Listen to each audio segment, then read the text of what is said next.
Hey guys, what's up? Yeah, this is my third module on SRE,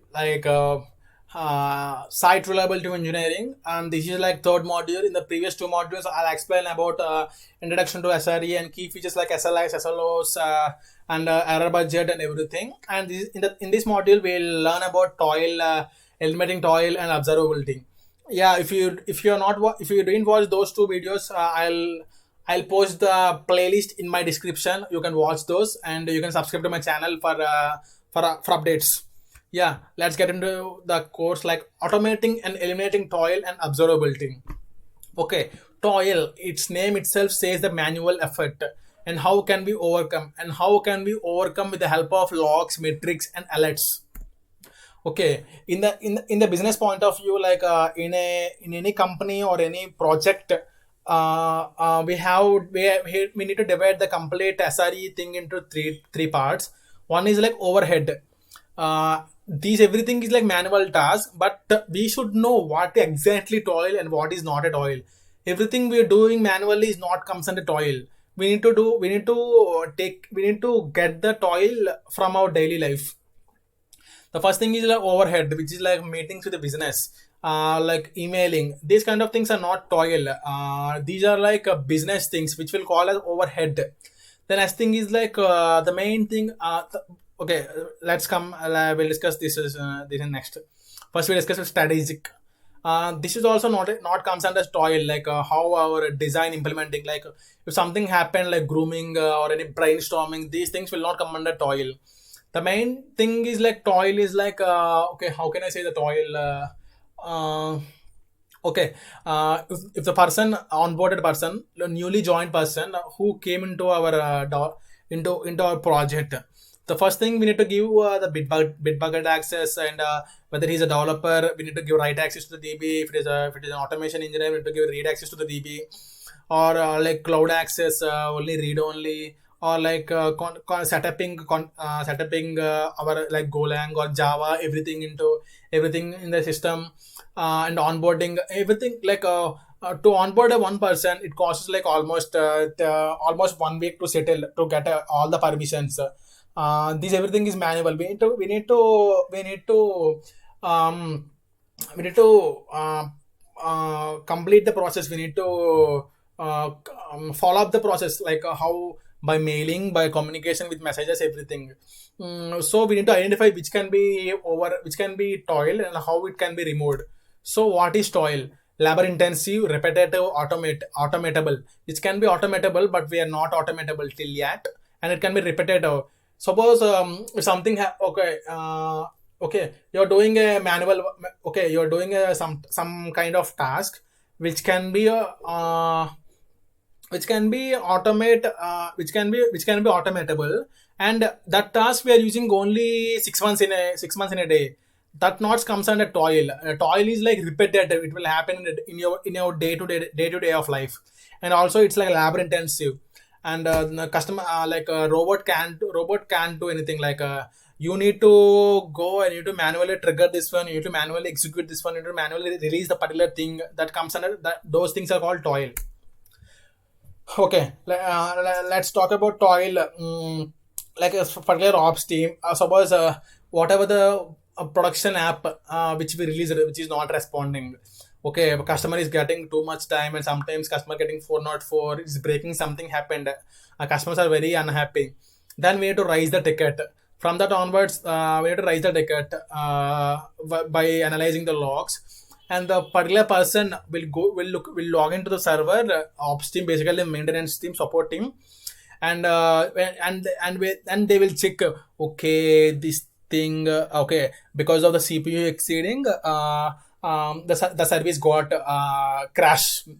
So we need to restart the service, or we need to increase the service either horizontally or vertically, either giving more CPU load by vertically, or giving or like separate some other or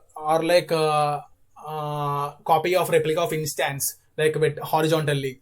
These things are like basically called scaling. We can discuss scaling some other tutorial. So these this part is like manual, repetitive, automatable. This can be automatable and low value. Like it's like mundane. This can be scaled linearly, while throughout the process, the stuff which we are doing manually linearly scale, and it can be automatable in future. The first thing, okay. Is it toil? Yeah, I'm a human. I can do. Oh wait, I'm a robot. If you write some code to automate those things, I can take care of. So better focusing of automating this thing instead of doing you manually. Suppose let's say if something happened at night 2 o'clock or night 3 o'clock at midnight when you're in a deep sleep, something got happened, you're getting alerts from your prod manager, yeah, what you're doing, my site is getting breaked, what you're doing, yeah, please fix to support him. It's like overheaded to you. You can't do every time to go manually to check every 24 hours. Your job is to support, but not but you should think about in a smarter way to automate that process, to take rest. So for example, alert at 12 a.m. So you take some 2 hours to identify what happened, the root cause, everything. So in the next morning you came, and the automate everything, and you automated. So after some point of time, mm, if same thing happened, again, then okay, write capacity automation tool. So we spend some 8 hours of time to automate this particular mundane work. So finally it's getting automated. So these things you should rise in the retros, while doing sprint plannings or these kind of thing. You should take care, like okay, okay, I'm doing this work, so we are doing this work which can be automatable, so it can be, so it can increase our API performance. It can decrease our like failures in production. So this is the worthy thing to do automation. For example, this is like first example, like automating manual task, and second example, like I think you know about, if you are already in industry, you know about deployment, like generally in top tech companies we follow like canary deployments or blue green deployments. The basically the main thing is like blue green is like customers are, we have green, we have two, everything, we have two duplicates. One is green, one is blue. So customers are, if suppose if one release customers are in green, so in second release we introduce some new features after 2 weeks. So we will release the blue. At particular point of time we route the URLs. So at one point of time customer will get only one thing, one URL, and at background we are routing those things at every release. So customer will not face any downtime, which will makes to improve our error budget also. And the candidate deployment is like, suppose green already in live, we are introducing blue. We deploy all the services to the blue, and we do some canary, and this is called canary deployment. And we do like live verification, auto live verification. Okay, by doing happy flow. Okay, okay, happy flow got passed.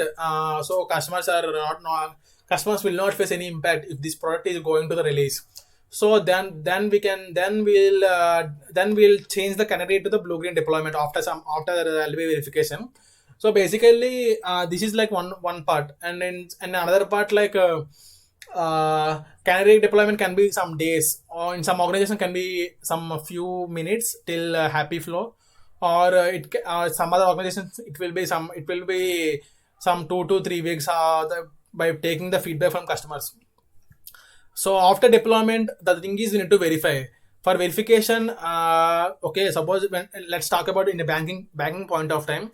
So like I am like a forex conversions. I will do forex conversions. So we have business analyst. They'll take care of doing a live verification. They need to confirm with business team. Okay, live verification got passed. We can successfully deploy these changes to production. If something happened, we need to roll back to the older version based on this blue green. So these thing generally what I see is like generally the person will came and do the pricing and will copy everything encryption data. They'll decrypt everything and they again do booking and they again cancellation with the help of other support team. Everything will be happen in the manual work, which like for one region for about for example, let's say something happened in the Singapore time zone, like a Singapore availability zone. So they need to take it. They need to do live verification at the Singapore side. If something, so my feature is there at India, I need to do live verification at the Indian side. So for one region, they will take like half an hour. Like because the one thing we need to take care about deployments are frequent. Yeah. For every 2 weeks or every 3 weeks, we have like production features, new features. So is I think it's worthy to automate this live verification by using some automation tools like JMeter, Selenium, or these kind of things. If you automate thing after the plugin after the blue got deployed to the production, we just do the automation of all the regions which we have in no time, like hardly it will take 2 to 3 minutes. So everything goes well, we'll deploy the we'll switch the customers from green to blue. If something happened wrong, something strange happened, will make customers to green itself. So it reduces the lot of mundane work to the less than in minutes, from hours to minutes. So this is one of the best use case for automating. So what basically engineering stands for in SRE? The SRE stands for site reliability and engineer. So we need to take our engineering way of toil. Engineering way of toil. So we need to take system engineering. First, we need to go main concentrate about configuration and tuning of our services, and we need to take care about reliability, scalability based on dashboards analysis. And because that's why we need to restrict the toil as like it's like Google number like 50%. It's like generally tech companies will follow this 50%, or it can be 30, or it can be, so it should not increase 50, because site reliability engineer, we should not focus on mostly on toil. They should focus mostly on engineering things like reliability, scalability, these kind of things, horizontal scaling, vertical scaling, or everything. They should take care about automation, scalability, not like manual thing. So Google states like 50% only site SRE can handle. Remaining 50% they do their engineer work. Hmm. They should publicly communicate that these 50% toil can be communicated with among the team members and with the product management team. Yeah, and toil is like how much we automate something is left in the left to do manual things. Like part of the job, it's like for SRE, it's like part of job specifications, management support, and it's like clear difference from ops team. So let's break down. Suppose we did something, we did some automation, which is like 33% of manual task is there in strategic, during alerts, during like in previous example we said, right? Okay, at night, this amount of time customer is facing some issues. This will be happen through through phone call, through messaging, through alerting. So again, in our productive work, we will take some 17% of time, 70% of our time to identify the root cause and to fix the bugs if it is like server issues, or it's like cloud issues. So summing up with makes 50% of toil. So identifying and measuring toil. In a data-driven analysis, we need to identify toil, like toil reducing backlogs. We need to prioritize our projects. Like we need to prioritize the tasks while identifying and measuring the toil. If something there is more to do with like engineering, like scalability and availability, we need to reduce the toil as much as possible. Mm, this can be shareable. Like the main principle of SRE is like sharing. It can be do by SREs, or whole team should be involved in this kind of measuring and identifying of toil. So we'll discuss some use cases, which we already discussed, I guess, like in previously, like onboarding process, adding to Bitbucket repo permission, giving access to cloud, OpenShift, AWS, or Google Cloud. restricting permissions. If you think about AWS, we have some policy kind of thing. Okay, if something is there, if some person joined, we can add the particular person into the policy, so he can only access based on that policy only. It can be differentiated based on developer, product owner, or like automation tester. It's like adding Microsoft Teams or Skype to your channel, installing required softwares into your system for uh, for doing project. So these things can be automatable. This is the Toil. And also release process like a manual. So in release we have some SCV checklists are there, Jira status are there.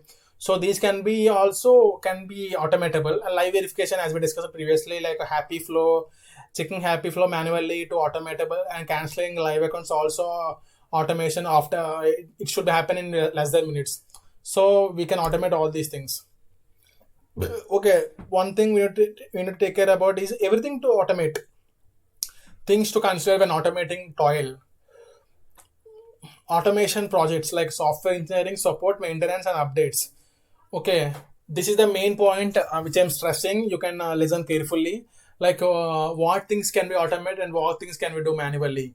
Mm, Suppose you're automating something, that means you wrote some script, like some 1,000 lines of automatable automation code, which helps our mundane work to be easier. And also we need to take care about the other things also. It comes by cost, because if you are writing something and that thing should be definitely in production. Why, if it is in production, we need to take care about it, because that particular service should have some support, and the particular service should be maintainable, and we need to update frequently. Yeah, we need to update frequently to the service based on our business specifications.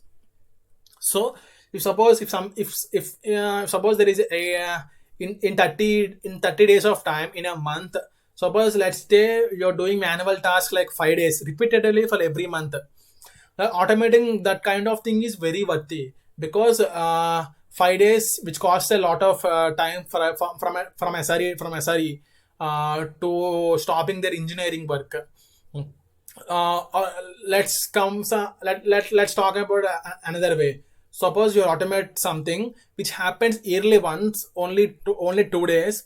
uh, that thing can be do manually instead of automation, because for that you need to adopt the resources, like you need to hire the automation engineer. For that you need to support maintenance and updates for the particular service in the cloud. So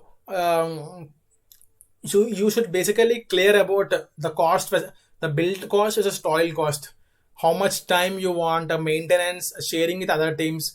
The particular project can be shareable to other teams also, which will reduce much more when it comes to support, maintenance, updates. So these everything you need to take care while identifying, okay, this is toil and this is toil which can be automatable. Yeah. Okay, finally, we'll wrap up with the benefits of reducing toil. Productivity, obviously, productivity got increased tremendously. The customer, like SREs, have more time of focusing about reliability and availability, like latency, these kind of measures, like a dashboard to analyze the dashboards, and tools as standardization. So and also system specifications and culture of automation. The culture of automation will be improved in a team tremendously, because finally everything what we do, it should be automate everything to reduce the customer, to reduce the developer burden, and more focusing on the releasing new features. So, summary: understanding toil, repetitive, low value work reduces high value work time, which is the main advantage of toil. And limiting toil. This is like upper limit, which Google says 50%. It's completely up to you based on your strategic and also overhead, and also constantly work to reduce. Eliminating toil by identifying and measuring the toil and measuring and prioritizing the toil reducing projects. Okay, if something happened continuously in a week, we should prioritize that should be happened first, and something happened month, that should be second, in a year third, that should be third. We should prioritize the toil projects, and adopting toil reduction techniques by automation. Yeah, that's end up this toil series. In the next module, we'll talk about the incident management and retrospective. This is like a last but one module, which also wrap up with the complete SRE module, and we'll share and we'll share some interesting things in this module.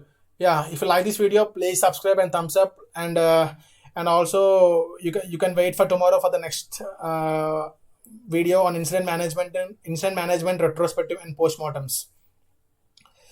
Okay, then thank you for your time. Bye bye.